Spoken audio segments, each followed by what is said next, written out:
it doesn't even feel like you're doing anything. I cannot have barriers between what I want to do and what I want to achieve.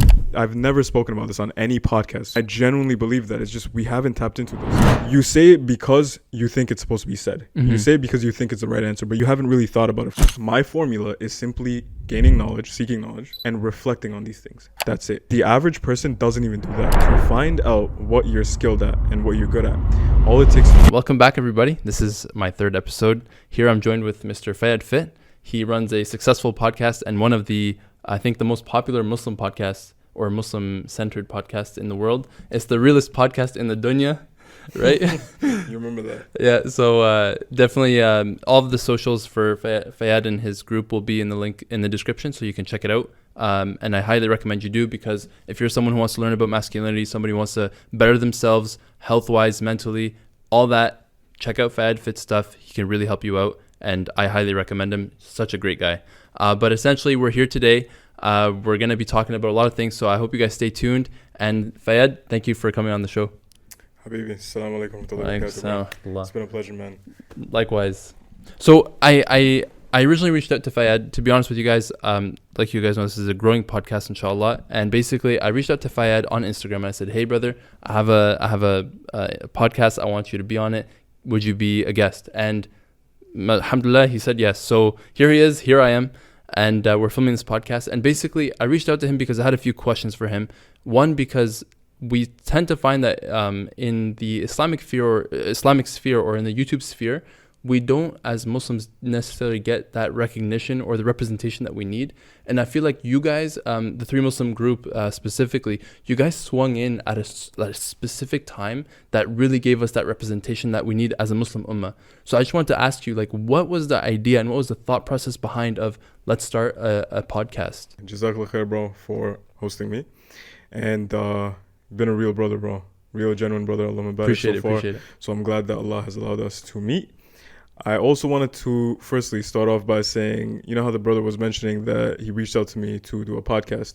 There's a thing that we read growing up from Kobe. It's like you miss 100% of the shots you don't take. Of course. Right? And not to be corny, but this is life. And it's speed. If you don't hop on things, if you don't reach out, you'll never know what you had the potential to do. Yeah. So I know as Muslims, and this kind of ties into my answer, but we live in a day and age where it's very difficult to practice Islam. Correct. As the Prophet ﷺ mentioned, that there's going to come a time where holding on to your Islam, your religion, your deen will be almost like holding on to hot coal. Correct. And this is no different than the times that we live in today. Mm-hmm. So one thing that I noticed was today we live in a time where there's a lot of fitan, there's a lot of difficulties, even in the West especially, right? Correct. But I do believe that Allah subhanahu wa ta'ala will reward us accordingly and understand our struggles and our, I guess, difficulties as young Muslims today.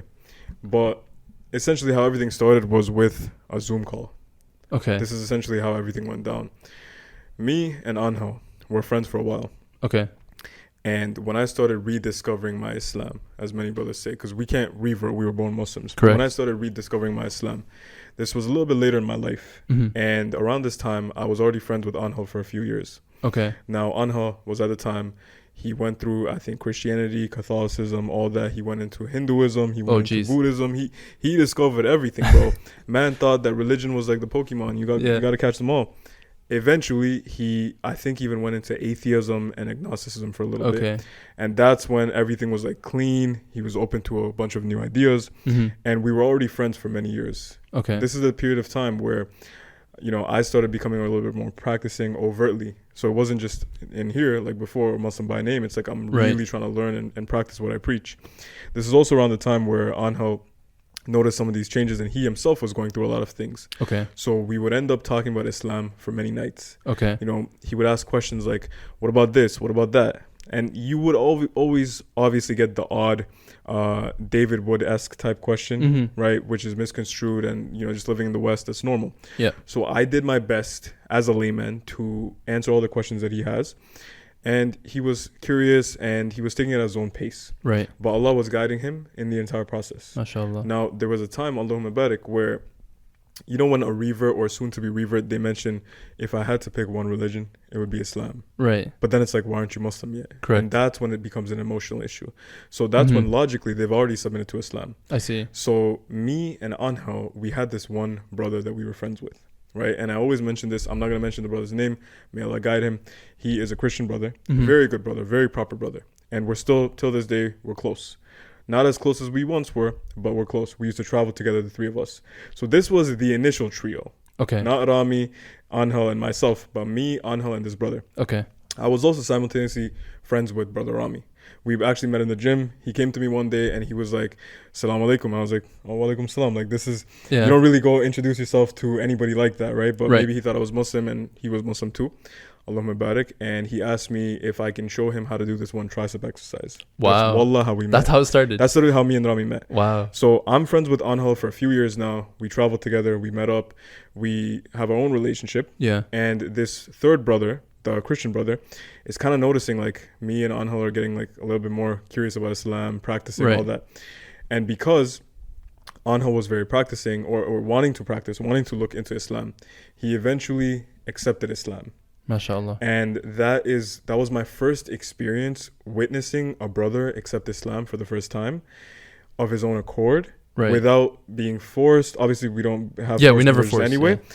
But sometimes you see a lot of street dawah. It's a little bit pressure. And Correct. may Allah bless these brothers for what they do. But it's like, at the end of it, sometimes these brothers don't even know what they just accepted. And Correct. they just say the shahada in Arabic, but they don't really know what it is. Correct. And obviously, this is one of my contentions with the ummah today. I want to spend more time with the reverts after they accept than just before. Right. It's like, think of back end versus front end, right? So Yeah. that's what I want to spend time on. Yeah. But that's a separate thing. So Angel accepts Islam, alhamdulillah.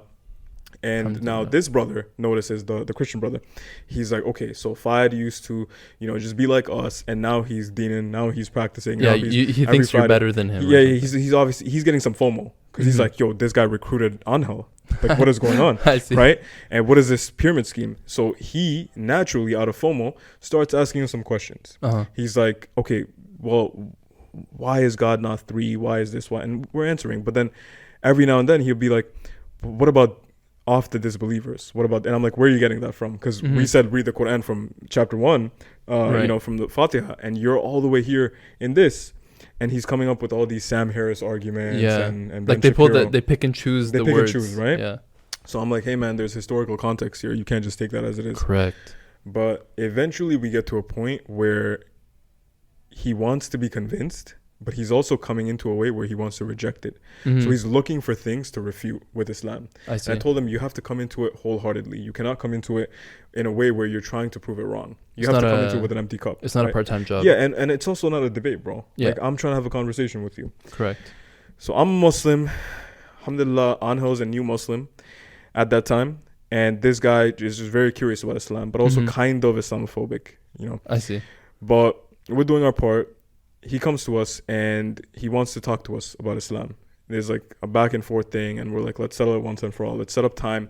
You get all the questions that you want to get. You read the Quran, you do your thing, and come back to us. So this is the scheduled time. Now, it's an hour until the podcast. Okay. I'm here. I met Rami a few months ago. We traveled. We went to Banff, to the mountains. We did our own thing. We have our own brotherhood too. But Angel doesn't know Rami. Rami doesn't know Angel. Correct. There's no need to.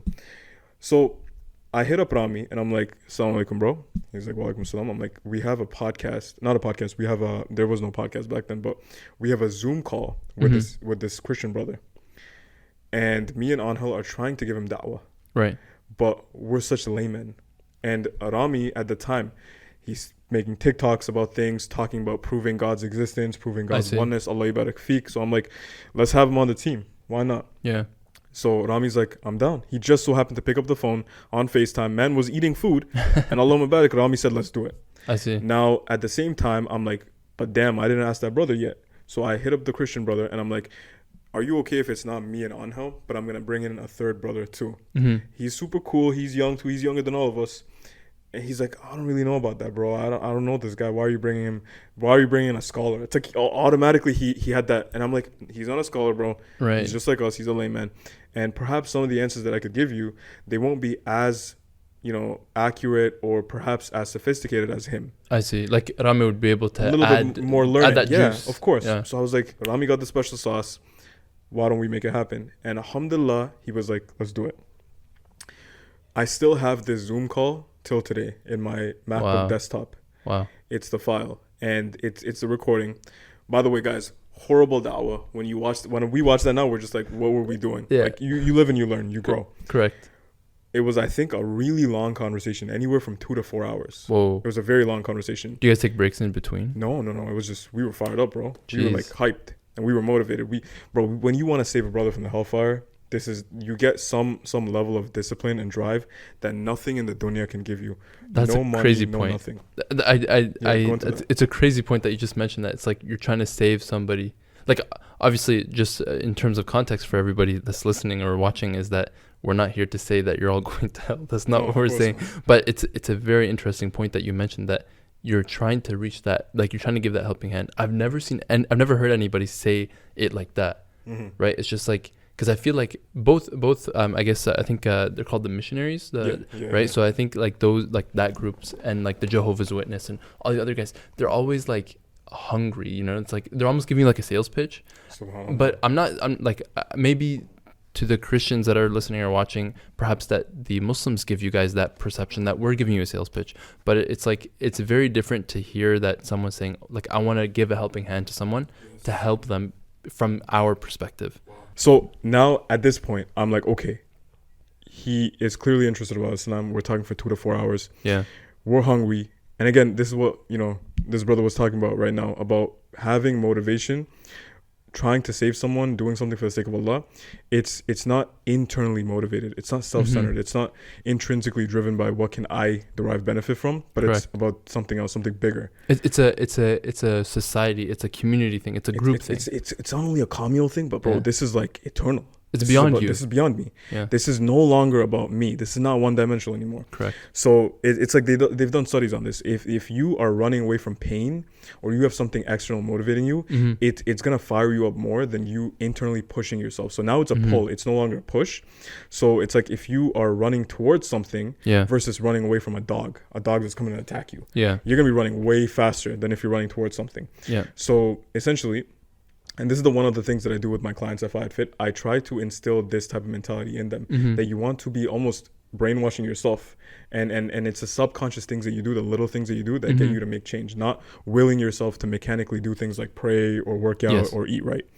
So to go back to that, at this point, we have done our part.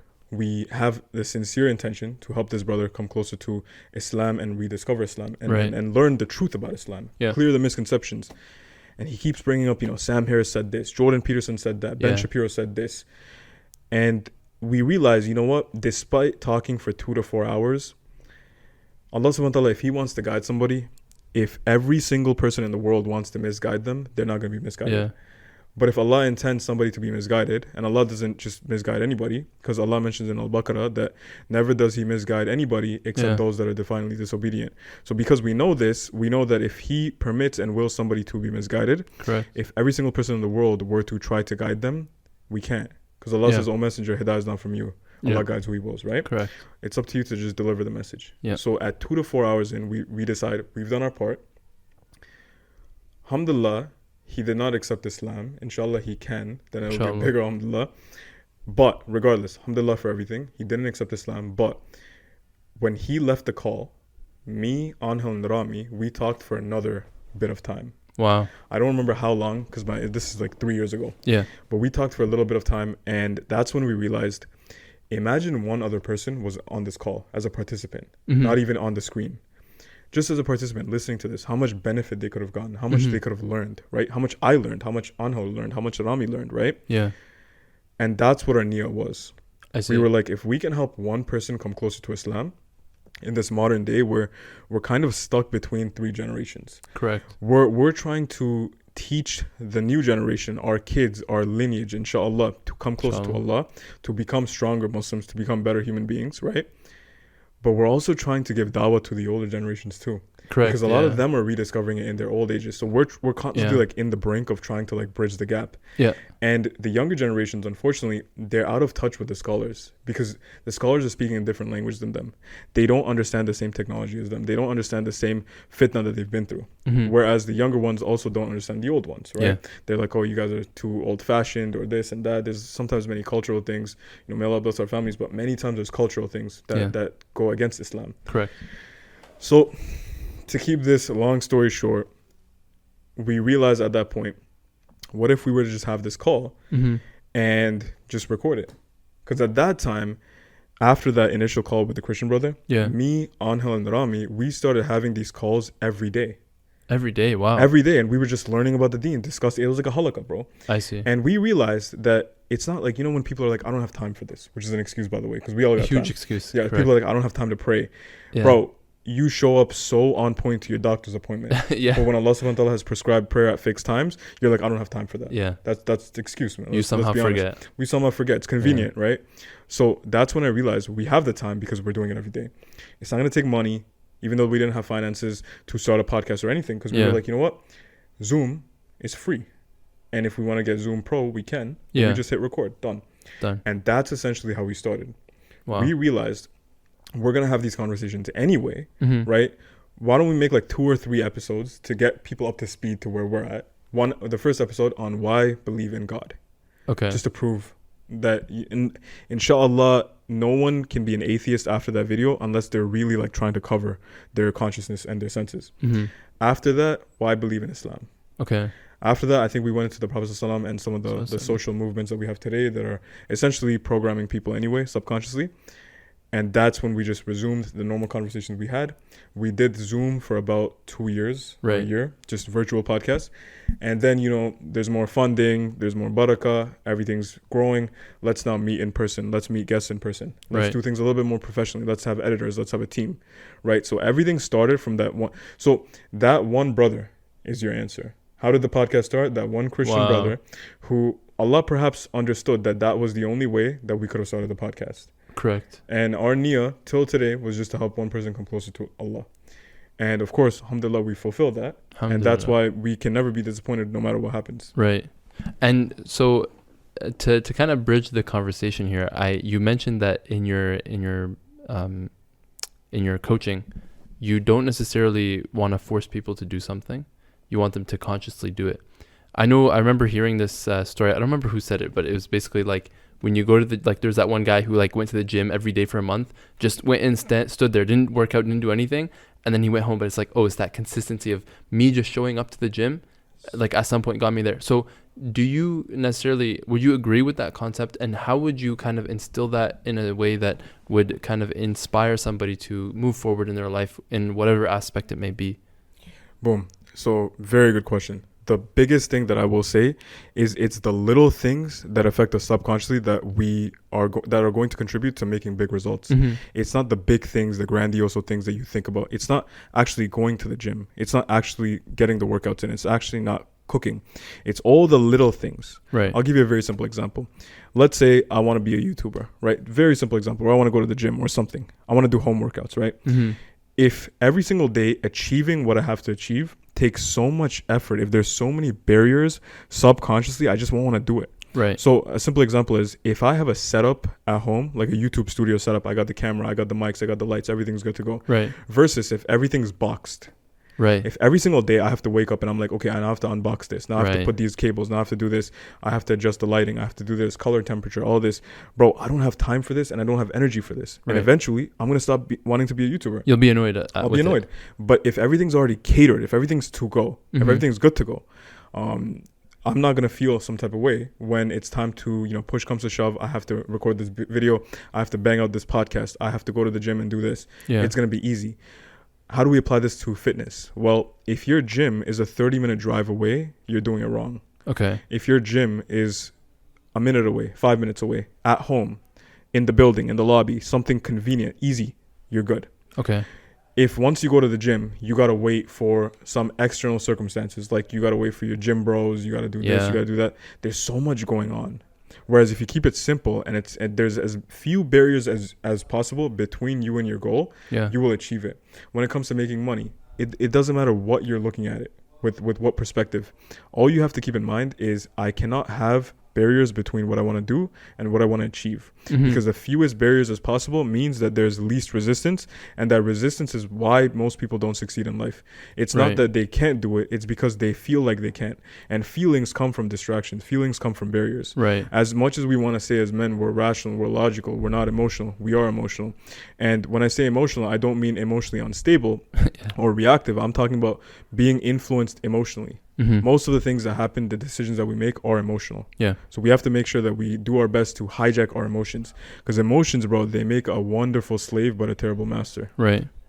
And on that note, then, would you say that when it comes to like specific habits, whether it's eating or working out, like you already mentioned the fitness part of it or the business part of it, but do you find that like in a world today with all the distractions that we have, is how do you tell someone to do that? Do you tell them, hey, cut a cold turkey? Or do you say, ease into it?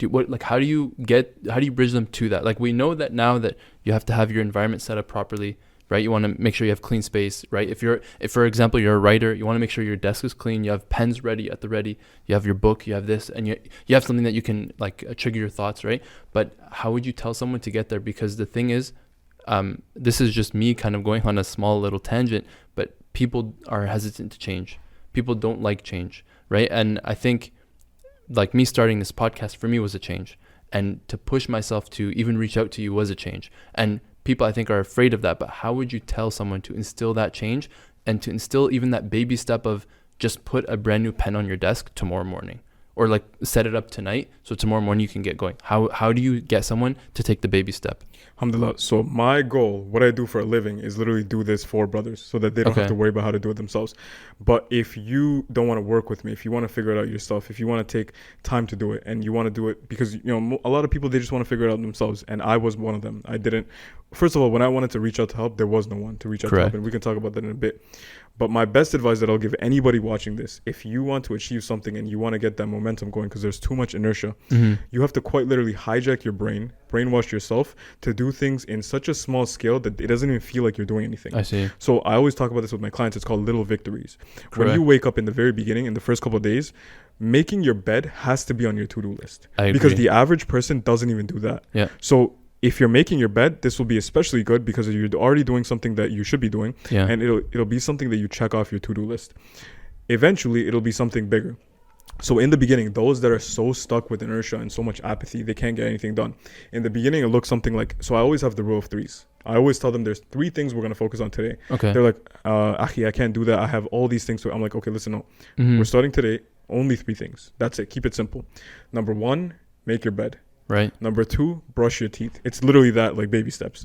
Number 3, I don't know, I have to go to the post office and get a package or something. So it's like, okay, bed, toothbrush, brush teeth, post office. Right. That's it.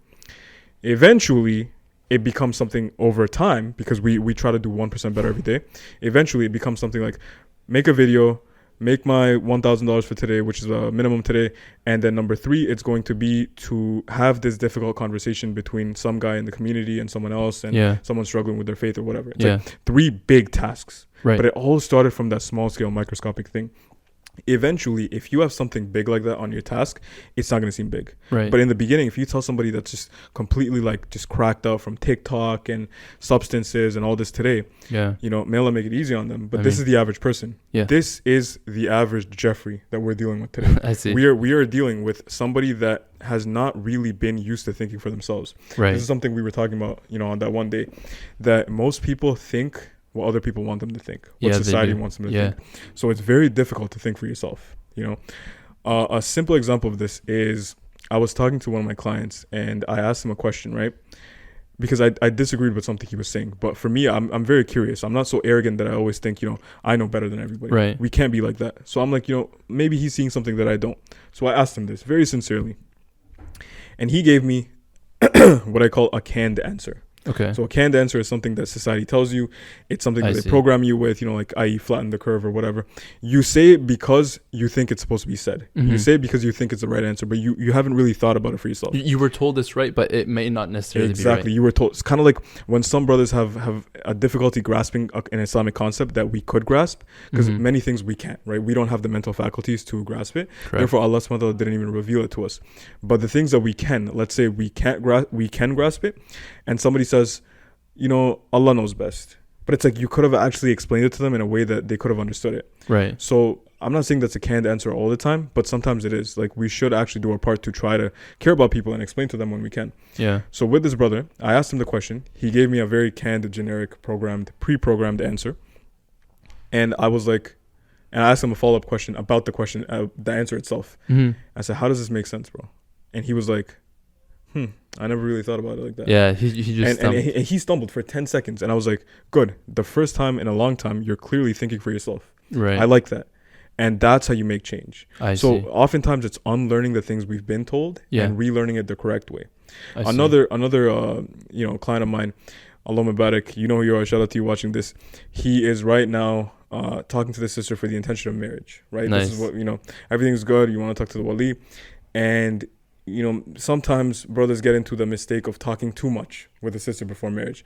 And you don't want to steal all the barakah. You don't want to get into, we're dating with the intention of getting married one day. You don't want to slip into that. But anyway, he had an argument with his missus and he was telling me. And he continued the conversation, but I stopped him right there and I was like, hold up, bro, you're arguing. Like, please educate me what you could be arguing with a non-mahram woman. Like, just humor me, bro. Yeah. And I didn't even mean it, like, to put him down. And as soon as I said that, he thought to himself, he was just frozen. He smiled. And he's like, SubhanAllah, bro, I don't even know what we were arguing about. Yeah. And it's like the priorities. Like we need to look at things as level-headed as possible. Yeah. And that's why this consciousness that the average man has, it's programmed for you. We watch haram on our phones. We do haram. We're so programmed that we can't think for ourselves. Right. And I don't blame them, because I was talking about this with Khalid, that many times when we go through the school system, and I'm not anti-education, right? I'm very pro-education. Maybe I'm a little bit anti-formal institutional education, especially with the riba loans and all this. But when you do this, they're essentially telling you from an early age how to think. You got to go to the bathroom. You can't even do it without raising your hand and getting a pass. And if the teacher deems like maybe it's too close to the end or it's quiet study or whatever, you can't even go to the washroom, bro. What is this? Like, I think at the bare minimum, going to the washroom should be my God-given right. Now, I know some brothers are flunking and they're just going in the hallways, talking to people and doing all that, fooling around. I'm not talking about that. But I'm saying if you're sincerely trying to go to the washroom, from an early age, you're told what to do. And I was always one of those people that rebelled and resisted it. And when you kind of deviate a little bit from status quo, they prescribe you with, medication for ADHD or this, or they're like, you're on the spectrum or that or this. I don't believe in any of that. I'm not anti-mental illness either. I just think we're over-prescribing and over-diagnosing and over-categorizing it. So long story short, I came to a realization that the average man has not thought for themselves. The average woman even double, because women are more impressionable. That's why Allah subhanahu wa ta'ala has given the woman the ability to have a wali. And that is a necessary requirement to get married. Because in pre-Islamic Arabia, bro, in Jahiliyyah, men were taking advantage of women. You could smooth talk them. You could lie to them. Women fall in love with what they see and what they hear, right? They're very impressionable. And that's why Allah has given them that gift of having a wali, somebody to vet these men for them, right? So women and men today, women especially, they're very influenced and puppeteered by the puppet masters above. Yeah, like I kind of want to touch on that note actually that you mentioned about like females having a wali. And for the people that don't know what wali means, it's basically just your guardian, right? So think of it as, usually it's the father. If the father's not around, it starts getting passed down to the brothers, the uncles, and so on. But essentially, I wanted to touch on that because I find that people nowadays will say, "Oh no, I don't need that," right? But some women might say, "Oh, I don't need that. Like I can do it for myself and this and that." But it's not necessarily for you, because, like you said, when you go back to those times, like back in the day where there was no rules and everything, right? People were just left, right, and center doing whatever they wanted. But I think one thing I wanted to touch on that and say was that the way that I want to put this in perspective to the young men out there, right? If you're in high school, obviously, right, you're in that puberty age, even middle school, right? Grade 7, or year 7, year 8, whatever, if the UK people, if anyone's listening from the UK. But when you get to that age, essentially, you need to be careful, because this is someone's sister. This is someone's daughter, right? So you're going to be like playing around with someone's emotions, right? Let alone yourself. You're playing yourself at the end of the day, because one, you're either going to marry this girl or you're going to break up with her. So you have two options. If you, like Faiyad mentioned, if you're having an argument with this girl that you're not even married to, what's the point of even talking to her, right? But I think it goes beyond that. And I just want to say that is that for those young guys out there, is that if you're fooling around with somebody, messaging her, DMing her and all that stuff, just be careful, because this could be someone's sister. This is someone's daughter. So if you don't want someone to do that to your sister or your daughter, then like stop being a lunatic and a buffoon. Be a man. Either break up with the girl or go talk to her wali, her guardian, and get that stuff straightened out. Because I know at the end of the day, like, I have sisters, and the last thing I'd want is some guy to go play around with them. I'm an only child, bro, which is rare for a Right. Bengali. But you got sisters. I can empathize, bro. Just imagining having sisters. It's like everyone's heedless, though. Yeah. When we're watching haram, we don't realize we're getting off to somebody. And this is something I counsel many of the brothers that are addicted to this. Mm-hmm. They don't realize that they're getting off to somebody who is a daughter, Yeah. a wife many times, because now cuckoldry being Yeah. youth is at an all-time high, and someone's mother, someone's daughter. It's like you don't think about that, because in that moment you're in a state of ignorance, you're in a Yeah. state of having a concealment, kafara, just being covered. Yeah. But we don't realize these things. However, my goal is to get everyone to wake up to realize these things. Yeah. I generally think that, and this is something that we can go into another time because it's a long talk that I have with brothers, that we live in a day and age today where many brothers, because they're so programmed, they're in this first level, they're not familiar with metacognition, understanding why you think the way you think instead of just thinking, right? Yeah. They don't realize that Allah subhanahu wa ta'ala has given us so much of a consciousness and capability of consciousness Yeah. that when they experience that for the first time, and my biggest goal, my dream, my hope is, inshallah, every single human being gets to experience that at least once in their life. Mm-hmm. It's insane, bro. When you have that level of consciousness, you see things that were not there before. Mm-hmm. And essentially the thing is, no, they were always there before, Yeah. but you didn't have the comprehension and conception to see these things. Allah has always been giving you these signs. Allah has always been putting these things around you perfectly. Nothing Mhm. happens by coincidence, but you're not conceptually aware to see these things. Right. You're just distracted by a notification here, essay due there. I have to go pick this person up there. I have to clock into this. And then it's like, you're not even thinking for yourself. Yeah. You're just mindlessly following, like, right, your professor gives you an assignment, you're mindlessly following, doing that assignment. You're on autopilot. Right? You're on autopilot. You're doing that TikTok stuff, that Instagram stuff, whatever it may be. So we touched on that people have to better themselves. People need to take that consciousness and get that consciousness. I want to now target you. I want to ask you, because I know for me, to be honest, right now I'm reading a lot of self-help books. I read this really, really good one. It was more Islamic centered. So I was able to kind of like base everything I was reading before, right? Like I read 7 Habits of Highly Effective People and all those books of the like, right? And they teach you these habits and these stuff and whatever.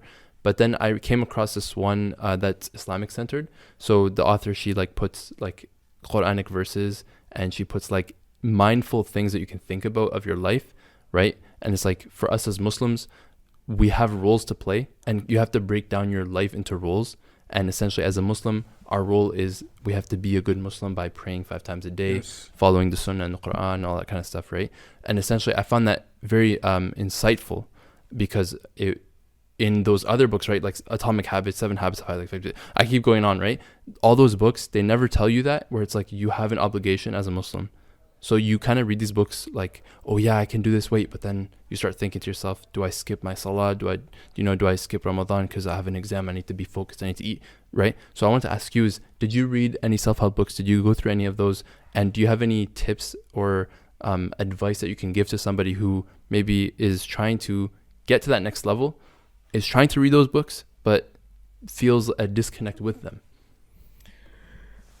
I wish, bro. I wish that there was this. This is going to be like the most unsexy answer I can give you. Okay. The reality is, I haven't read any of these. Mm-hmm. And there were times where I tried to read these books, 7 Habits of Highly Effective People, How to Win Friends and Influence People. And we all know these like big books, Iman Gatsi, for example, one of the goats in the self-improvement sphere when it comes to finance, right? Yeah. He talks a lot about, I read a book a week or 2 books a week or something when I was broke and I was a millionaire by 18. Listen, I'm not denying that a lot of people have done that and succeeded. Yeah. For me, I'm not going to fake it. I'm not going to act like, it's something you have to do. Mm-hmm. My formula is simply gaining knowledge, seeking knowledge, Mhm. right? Quran and Sunnah, and just studying the deen and reflecting on these things. That's it. That's it. Everything that I've figured out, the limited things that I have been able to figure out in my 26 years of life, have all been things that I just tapped into internally. Mhm. Allah has given you a gift of having this awareness, this comprehension, these skills, this intellect, this aql, and we don't use it. Yeah, We that's think true. that we have to go outside and seek it from somewhere. Yeah. And I know that this is very like,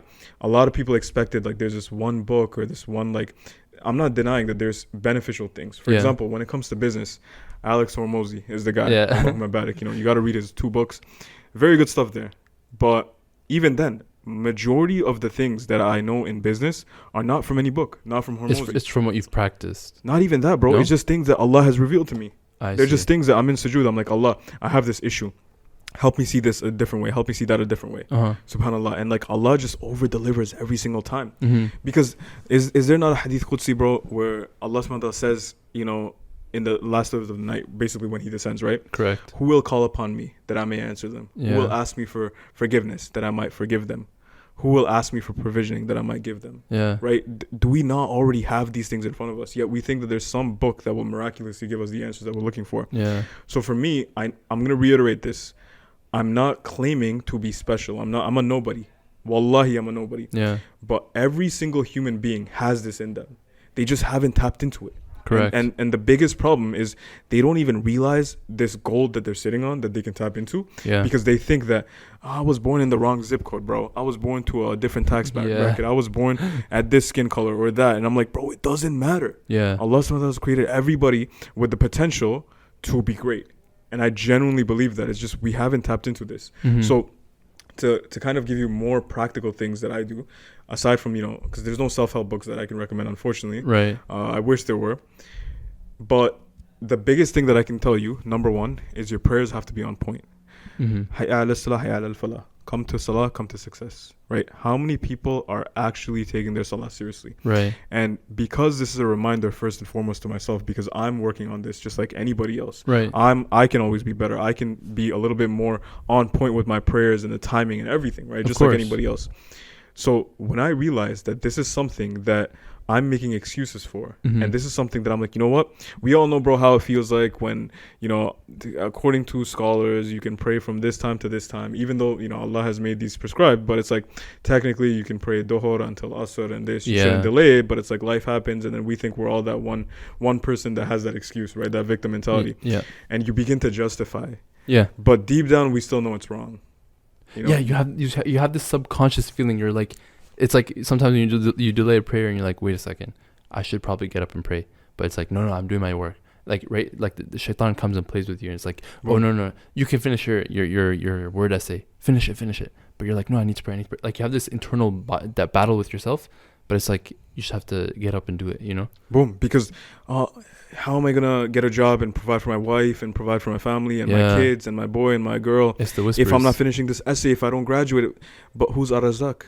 Yeah. Bro, the essay is going to do nothing for you. Yeah. The degree is going to do nothing for you. Yeah. I know people that have $200,000+ loans, riba loans, to get degrees because it was lucrative and it was promised. Yet when they graduated university, these economies and industries don't even exist now. Yeah. So now they're like, what do I do with this? Yeah, AI's already replaced this. Yeah. And I know people that have been high school dropouts. I'm not telling you guys to drop out of high school. Please put education, you know, at the forefront, at least learning, right? Yeah. And gaining knowledge, Islamic knowledge. But the people that have been high school dropouts that everyone was like, you're going to fail, they're millionaires now. Yeah. Because it's ultimately, it has nothing to do with going through this one-size-fits-all model. Right. If you put Allah second, you have to put Allah first. Correct. And then it's like if you want to be a doctor, you want to be a lawyer, you want to be an electrical engineer, you want to be a software developer. It doesn't matter what you want to be. Yeah. But everything has to be with the barakah of Allah. Of course. And if you do something, also another trick of shaitan, I always tell brothers this, that, and I've told a lot of sisters in my family this too, that shaitan will not come to you with pointed ears, a pitchfork, and the way that you think shaitan's going to come at you. He's going to come at you under the guise of doing something Islamic. Yeah. A very simple example of this. Let's say you got a woman, right? This sister over here is a student and she sees a brother, let's say, having a mental health crisis, right? Or, you know, he needs help and something. Bro, according to scholars, it's haram for a woman to even give salam to a non-mahram Muslim man. Right. So you're telling me that this man that needs help, you have to help him? Well, of course, because it just feels like I have to, right?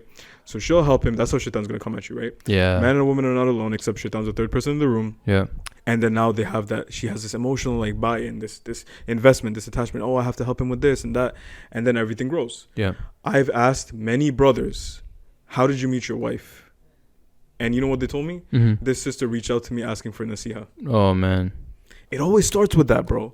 So my point is, shaitan will, one of the things we always know, okay, shaitan's not going to come at me with watching haram or necessarily drugs or anything like that. Yeah. But he will come at you in a way where you feel like you have this moral obligation, like this guilt. Like, how can I not say this? How can I not help them? Yeah. But oftentimes, Allah will never make, and I want to give a shout out to brother Rami, because Rami gave me this advice I think a year ago. He said that shaitan will not come at you in a way, or sorry, he said Allah will not expect you to do something that's haram. Like, you will never have to do something haram and say that, oh, Allah expects it from me, or Allah gave it to me, or anything like that. Allah will never give you something in front of you that you have to go through, which is haram, because Allah wants you to do it. Yeah, it's usually on the contrary. It's the contrary. Yeah. It's when you forego haram, you forsake haram, you let go of that for the sake of Allah, even if the alternate option has less money, less glamour, less status, less followers, less fame, whatever. Because fame is a necessary evil, as many scholars have mentioned anyway. We shouldn't be actively going to get fame unless it's with the idea of doing good and having good influence. Of course. But when we go to something that is less dunya oriented, maybe it's less, appealing, and there's less ROI, but we know it's halal, Allah will put barakah in that. Yeah. Like nothing. Like no tomorrow. But oftentimes when we go with something quick and take shortcuts and try to feel like Allah's not watching, even though He is, you're going to get burned, bro. 100%. I really appreciate that you mentioned that point, because I personally felt a lot of situations like that in my life, right? Like, I used to work at a job where I was dealing with some things that Islamically aren't correct. So I was selling cigarettes, I was selling lottery tickets, not by choice, essentially, right? Like, I was in that job thinking to myself, like, okay, I'm in high school, I'm in uni, I need to make some money to pay for my bills and stuff, or my phone and all that kind of stuff.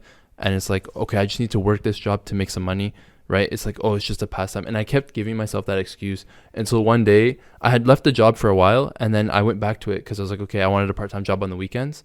And then I went back to it, and then after like literally 4 months, I said, no, I can't do this.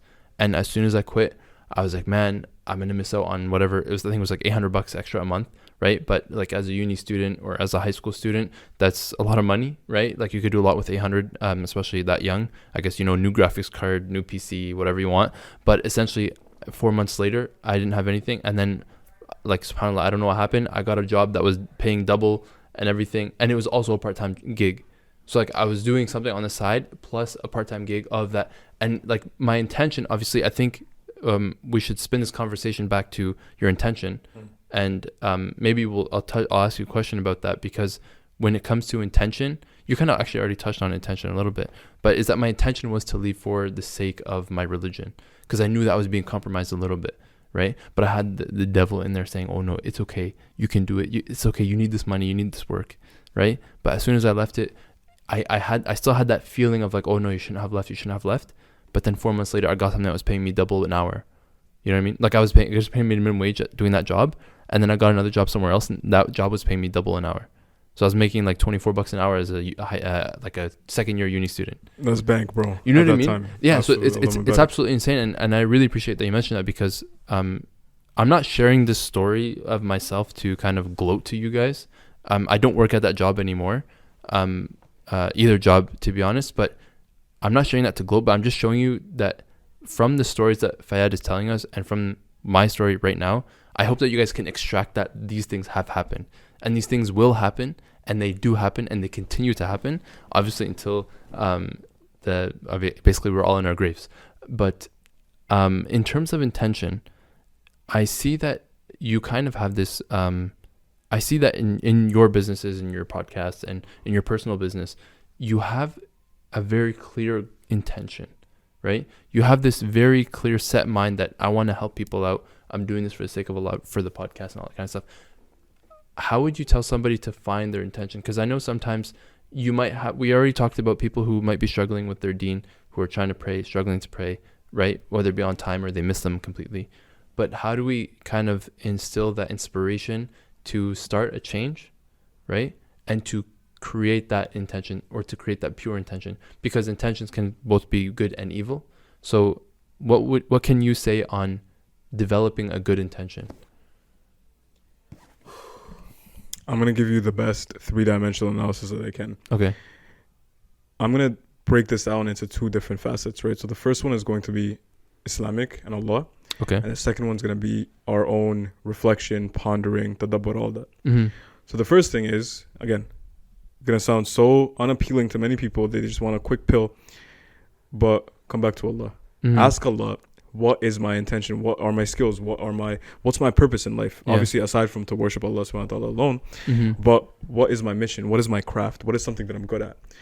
there was a quote. It's like, if you judge a goldfish by its ability to fly, it's gonna seem stupid every single time, right? Correct. Why do we do this? So everyone has a knack, everyone has a gift, right? Yeah. Ask Allah what it is to make it easy. Now, what you can do is to find out what you're skilled at and what you're good at. All it takes is just reflection, bro. Unfortunately, many times this gift of yours, this talent, was suppressed at you at 3 or 4 years old when your parents told you to stop doing this because it's not going to make money and you're kind of foolish. Why are you drawing things? You should become an accountant. You should become a computer scientist or whatever, right? Not a computer scientist, you get what I mean? You study computer science. Yeah. And because I don't really think there's anything called a computer scientist, is there? You tell me. I think they go into data science. Like, I think that data scientists. They become data scientists. Yeah. So essentially, we've been suppressed from a very young age and told to not pursue what we want to pursue. Right. I'll give a very simple example, right? I love my parents. May Allah bless my parents. I genuinely think I have the best parents in the world. Allahumma barik. They've always been supportive. There's been so many times I switched what I wanted to do with my life. Yeah. And unlike most parents, every single time they were supportive. MashaAllah. And they just wanted me to succeed. And they helped me out with whatever I could. And may Allah bless them. I'm forever indebted to them. And I am forever in a perpetual state of feeling like I'm not as good of a son as I could be to them. I see. And may Allah allow me to be the best son that I could be to them. I mean, but anyway, to go back to that. One of the things, though, that my parents did do was when I was a kid, I wanted to be a chef. Okay. And I've never spoken about this on any podcast. So I guess you could this is the first time. This is the first place, bro. This podcast, the No Matter What podcast, right? Yeah. I'm mentioning this for the first time, exclusive. I actually wanted to be a chef. And I didn't want to just be like a normie chef, bro. I wanted to be the guy. Michelin star. Michelin star, bro. Gordon Ramsay can't even touch this. Yeah. And I wanted to be that guy. Now, my parents were like, what are you doing, bro? You want to be a chef? Some people are like, oh, that's a feminine thing. Women cook, right? Even though the best chefs in the world are men, but whatever. Yeah. Now, they would tell me, why do you want to be a chef? You have so much more potential. Is that all you want to do? And I'm like, bro, the biggest chefs in the world make a lot of money. So what do you mean potential? And they're like, oh, you're so smart. You should be a doctor. You should be this. You should be that. And from early on, alhamdulillah, though, everything happens for a reason. Because if I became a chef, I wouldn't really be here right now. There would be no reason to be with Brother Khalid right now. But it's an example of how I wanted to do something. Now, even though I was not essentially promoted, I'm very grateful for that, by the way, because sometimes as parents, you got to course correct your kids, because I would have probably been a horrible chef. But essentially, may Allah bless my parents, is many times our kids have talents. So anytime I express this to my parents, for example, I said I wanted to play this one sport. They're like, okay, do you want us to enroll you in this? Do you want us to enroll you in that? And we weren't wealthy, bro. We were middle class. We were humble. My parents were both working. They were struggling, right? But they always knew that if I had a talent or I had an interest, I got to do it, bro. Yeah. And if I had something else, vice versa, right? But what I see a lot today in many parents is when their kids have potential or their kids have interests and things that they want to do, passions, right? Creative outlets, they oftentimes shut that out. And I think that's and what value is there of just complaining about this issue? Because the only solution is when we become parents, have to do better. So when we see our kids, that's what I'm getting to, is when we see our kids having expressed interest, we have to let them pursue it and try, if it's halal, obviously, to put barakah in it, to invest in it, to invest, even if it's not financially, at least emotionally, because sometimes people need support. And that's all the kid's looking up to you for. But to go back to it, many parents, they shut their kids off. So I know a brother who wants to be a soccer player. He wants to be a soccer player, bro. And their parents are like, it's risky. You'll never become a soccer player. Right. You should become this and that, or an engineer. And it's like, what do you think the kid's going to do growing up, right? So ultimately, this might take some time to sit down in the dark, face your demons, your deep, dark trauma. Don't think about, everything that you think you're thinking about, but actually reverse engineer it back to when you were 5, maybe 4, maybe 3, maybe even younger, right? As early as your memory can take you, and start from there and find what was I actually doing as a kid. Yeah. I had this conversation recently with my dad, and I'm trying to get him into, IT, software, stuff like this. It's very lucrative, right? Yeah. And I'm trying to, go into some of these things with him and design and all this. And I was like, are you interested in this? Are you interested in that? Because I'm trying to give him new skills to learn. Me too, right? And he was like, I actually drew and did art as a kid. And I was like, what? Wow. I've never seen you do it. Like calligraphy and stuff. Yeah, like calligraphy, drawing things, sketching, and it's like he was doing them. Yeah. And I was like, when did you do these? Because I never saw. He's like, well, when I was like a teenager. Wow. And I was really into it. But I'm sure something happened in the life where it's like you just stop doing that, and you begin to think that this is not something that will be of benefit. And this is where the biggest pill that I can give you guys, when you have creative outlets, when you have something that you want to do, right? Mm-hmm. Not everyone is going to be equipped for the same thing. Right. Podcasting is not for everybody. Correct. Right? I know there's a lot of sisters that are going to be, because they comment this a lot on the podcast, they're like, oh, y'all should just get therapy, but every man just turns on a mic and starts a podcast, right? But it's like, no matter what, podcasting is not for everybody, but it is for somebody. And if you want to do it, you shouldn't be waiting. So to now turn it back on you, I have a question now. Despite all the limiting beliefs that we have as men sometimes, despite the self-doubt, despite the insecurity, despite the shyness, despite all these scarcity mindset thoughts, why did you still decide, no, you know what? I want to do it, so I'm going to do it. You know, I feel very humbled that, you know, this is my podcast, but I'm allowing Faiyad to take over. Alhamdulillah. I'm just joking. I'm just joking. I'm special, guys. It's all love here. But I'm going to be recurring now. It's going to be me and Khalid. You're going to see me way more now. Inshallah. But yeah, so in that sense, it's like, like when you're asking that, why I would do something of that, like, caliber of just doing something. And I think I came to a realization not too long ago. The thing is, this is a process. In anything you do in life, it's a process. You're going to struggle. That's a given. You're going to have problems. That's a given. And you need to be prepared for that. And I feel like sometimes when we watch these guys like Alex Hormozi, Iman Gadzi, and all that kind of stuff, I know for Iman Gadzi, you can see his earlier videos, you could see him like going up, like through how he built his businesses and stuff. But I still think there's a level of, not necessarily a level, but there's something that we don't see as viewers. And I think that applies to everybody. Regardless of what business it may be, right? Like you can go down to your local pizza shop that's like a mom and pop shop, right? You can ask the owner and say, oh, hey, like, how did you run this crazy business? How did you guys open a second location? They're going to say, oh, you know, it was just the right place, right place, right time. But that's not necessarily the answer, right? Because they've done things in the back. They've hired good people. They've treated their staff well. They've paid their staff well. They've made a good product. You know what I mean? Like there's so many things behind the scenes that us as viewers or consumers don't understand. And I think for me, when it comes to that aspect where it's like, I just have to do something and understand that I'm going to face challenges, because like, who knows, a lot of these businesses faced in a 2008 crash, right? Or the 2000s crash. Like a lot of these people who own businesses that have been running for 20, 30 years have faced financial difficulty, right? And I think that's the thing, is that when you take on a challenge, you need to understand that you're going to face challenges and you just have to get through it. Because if I was to give up, essentially, if I started this podcast, you're my third episode. If I was to give up now, I've not let you down and I've not wasted your time. I wasted the guy before you. I wasted his time. And I wasted the guy that I filmed with the first time.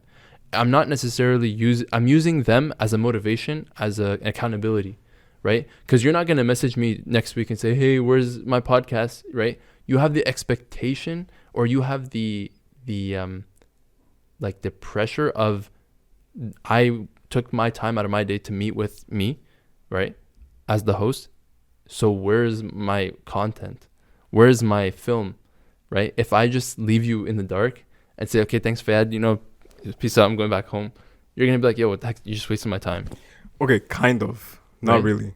It wouldn't really affect me. No. I say this because anything that I do, and this is something, I'm going to let you finish your point, right? But this is something that I think many people, they're too dunya oriented in the ROI. Right. They think like, okay, I did this for this person, I want to expect something back, or this and that. The reality is, bro, when you reach out to me, right, you presented yourself so professionally with so much adab, Allahumma barik, so much good character, and there was such good energy. I was like, just to even meet this brother, because he's serious and flying out and meeting up, why not? I appreciate that. And the fact that we even if there were no cameras, bro, why would I not want to meet up with you and have a conversation about Islam? We're like-minded. Right. We could talk about the deen. We can remind each other of Allah and our goals and dunya and all this. forget the cameras, bro. Yeah. So for me, it doesn't really. But I get like some other people might be like, okay, Yeah. where's the podcast? I wanted some content, some this, some that. Yeah, well, no one's been like that yet, but I'm just trying to put it into perspective for myself. Yeah. Because the thing is, I think that's the mistake people do, is that you don't value your time, and when you don't value your time, you don't value someone else's. Absolutely. So I think it goes back to that, and it actually, now that I'm thinking about it, like trying to answer the question, is that it goes back so far to the point that you get back to the point that you mentioned the first thing. So you have to have God first. You have to have Allah subhanahu wa ta'ala first. Because I'm thinking about it and I'm like, okay, well, if I say, okay, I need to make sure I do something, and I want Faiyad to be like, to make sure I post this podcast so I don't waste his time.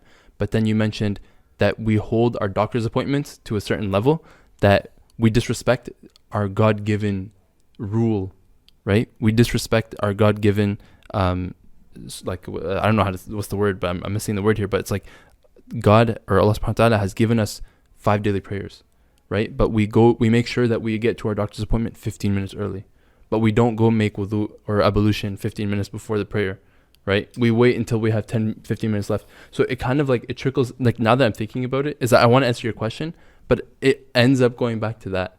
Whereas that I'm pushing that limit, but I think if you look at it in a baby step format, it's like, okay, I need to respect your time. You came out, I came out. We need to respect each other's time. So it's not necessarily that I'm using you as an accountability partner, but it's that if I respect your time, I need to respect who else's time? God's time. Absolutely. Right? And this is why we look at, bro, non-Muslims that wake up at 4 a.m. to go scrub toilets. Yeah. Because they know that that's something they have to do. Yeah. We got women that are going to walk their dogs at 5 a.m. Yeah. The non-Muslims. Yet as a Muslim, Allah tells us to wake up to worship Him, to pray Fajr, because it literally only benefits us. Yeah. And it's something that we have to do. Like, how ungrateful are we that we make these excuses? Oh, we can't do it. Oh, I'm so cozy.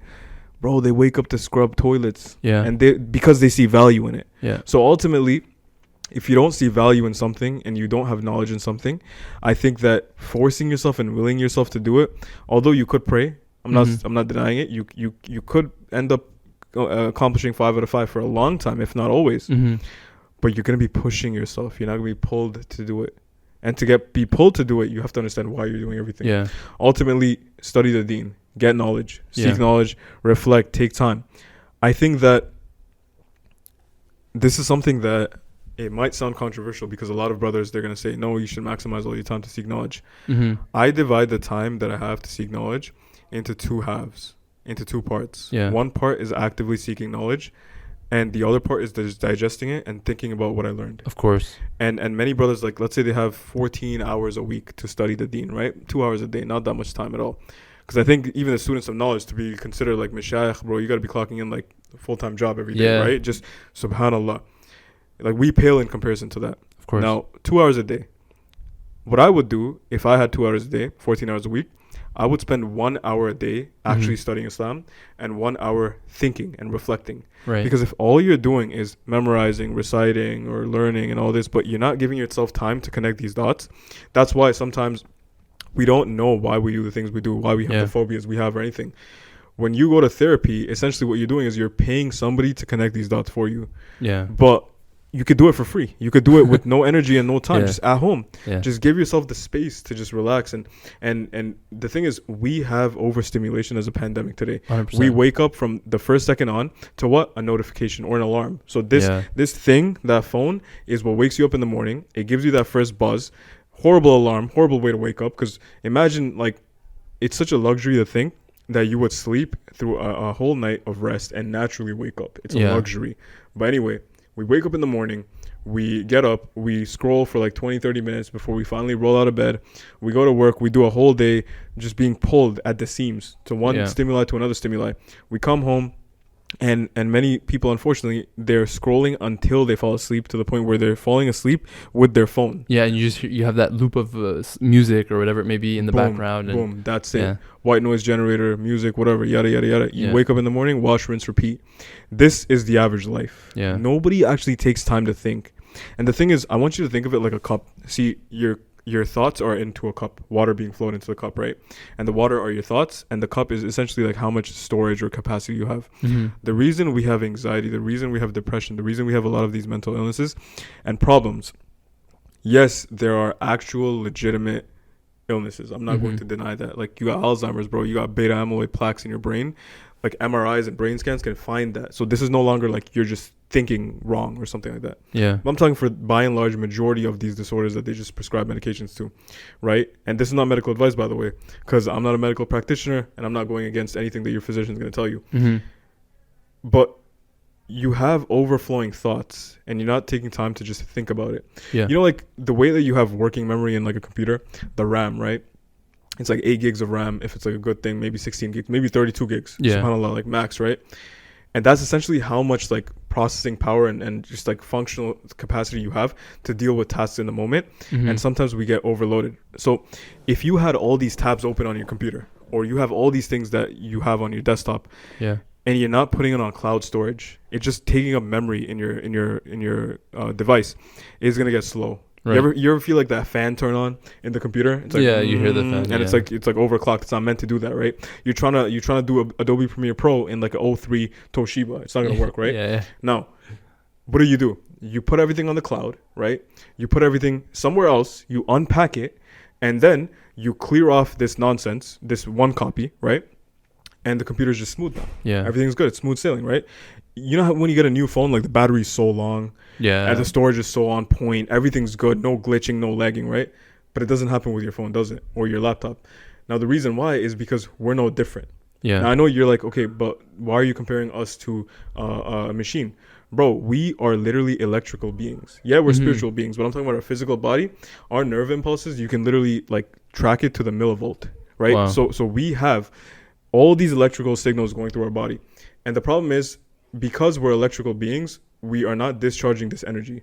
Mhm. So Allah has made it in our fitrah, aside from our purpose being to worship Him, our fitrah is to survive. It's hardwired. Mhm. It's not evolutionary in a Darwinian shirky sense, but in a microscopic evolutionary sense to survive.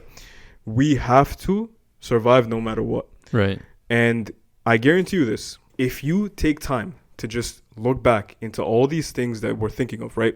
What are your biggest stresses as a man? I'm thinking about money. I'm thinking about Yeah. this, marriage, job, school, all this. Yeah. They're not actually life and death. They're not. Yeah. See, back then we would have, is this enemy tribe going to conquer us and invade Yeah. us, and my women It's and children survival. are going to be, infanticide and all this? Yeah. That was real do or die. Yeah. This is nothing, bro. But the thing is, we think it's something and we think it's important because, number one, we're hardwired to have things in front of us, information in front of us, Yeah. as necessary for our survival, but it's not. Like, if you are not stressing about money, you're not going to die because Allah's still going to provide for you, right? You've never Right. ended up on the street. So we know that it's not life and death, but we give it so much energy. Okay, now, here's the main important takeaway. Because we think every single thing is necessary for our survival, we hold on to every stress. We hold on to every anxiety, every depression, every insecurity, and we think that we need it to survive, but we don't. Right. This is like the computer analogy where you have all this stuff here. You have to put it on the cloud, right, to get rid of it. Similarly, if you journal or you just reflect and you think about it and you process these things, your brain's going to let go of them. Right. What is journaling? Journaling is literally you creating a cloud backup copy Right. of all your thoughts. And then your brain's no longer like overclocking the fan running because you're not thinking about all these things. You can finally let go of it. Subconsciously, you're telling yourself, I'm putting a backup here. So if I need to retrieve this information, I can in the Right. future, but I don't really need to at the moment. So I'm going to let go of it and discard it from my mind. And now that it's gone, my mind can be empty and the cup can be empty. Right. And now I have more space to enjoy life.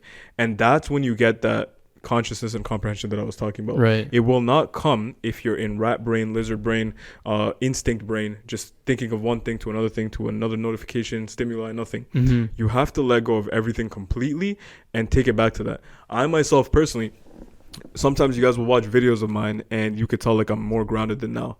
I'm not as grounded now because I haven't done this in a while. Right. But I'm speaking from experience that there's times in my life where I do this every now and then. I'll try to do it, and it's, I guess, clearly, if I know myself, it's time for me to do it too soon.